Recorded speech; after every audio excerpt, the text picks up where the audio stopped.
Hi friends, shorts వీడియోలో చెప్పాను కదా ప్రాన్స్ బిర్యానీ అని చెప్పేసి. దీనికోసం అయితే నేను 1 కిలో ప్రాన్స్ తెచ్చుకున్నాను. అవి బాగా క్లీన్ చేసి పెట్టుకున్న తర్వాత 1/2 టీ స్పూన్ పసుపు, 2 స్పూన్స్ అల్లం వెల్లుల్లి పేస్ట్, 2 స్పూన్స్ కారం, 2 స్పూన్స్ నిమ్మరసం,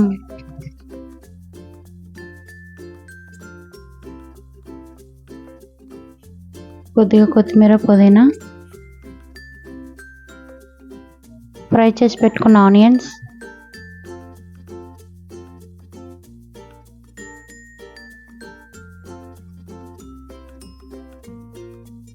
నాలుగు లవంగాలు, కొద్దిగా జీలకర్ర, 3 పచ్చిమిరపకాయ ముక్కలు,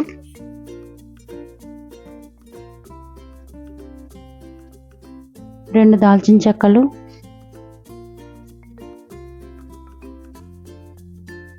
కొద్దిగా పెరుగు, 2 స్పూన్స్ సాల్ట్. ఇవన్నీ వేసుకొని కొద్దిగా మిక్స్ చేసుకోవాలండి. ఇదంతా ఈ ప్రిపేరింగ్ అంతా ఏంటంటే మనం 1/2 అవర్ ముందు కలిపి పెట్టుకుని ఉంచుకోవాలి. ఎందుకంటే మనం కలుపుకున్న మసాలాలన్నీ ముక్కగా పడుతుంది అనమాట. అందుకే ఒక అరగంట ముందు మనం ఇవన్నీ ప్రిపేర్ చేసుకోవాలి.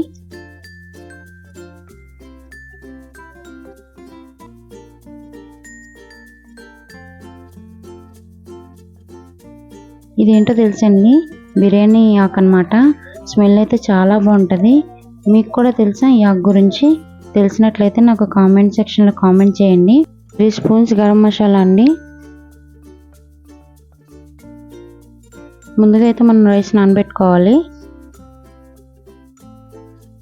మనం వాటర్లో ముందు మనం మసాలాలన్నీ వేసుకొని దీన్ని మగ్గించాలండి.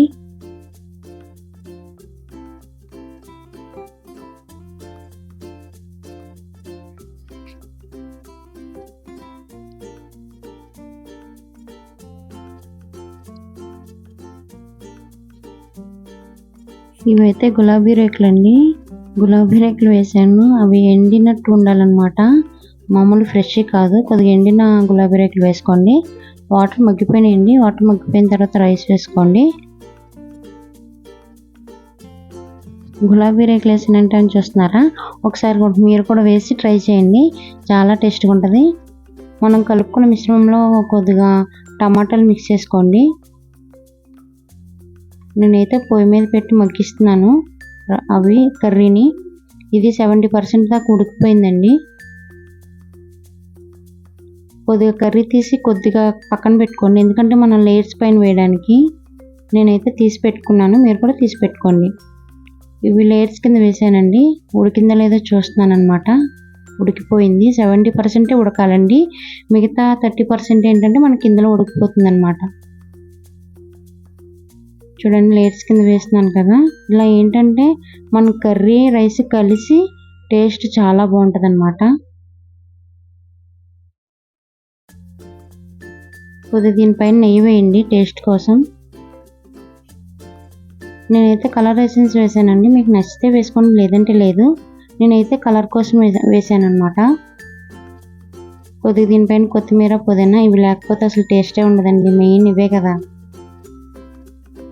నేను ఆవిరి బయటకు పోకుండా నేను ఏం చేశానంటే గోధుమ పిండి కలిపి అలా చుట్టూరు పెట్టేశాను అనమాట. దీని మీద ఏదైనా బరువు పెట్టుకోండి ఆవిరి బయటకు పోకుండా. రైస్ అయితే అయిపోయిందండి. ఇదిగోండి చూడండి. ప్లీజ్ సబ్స్క్రైబ్ చేయండి మా ఛానల్. ఇలాంటి వీడియోస్ మీకోసం చాలా ఉంటాయన్నమాట.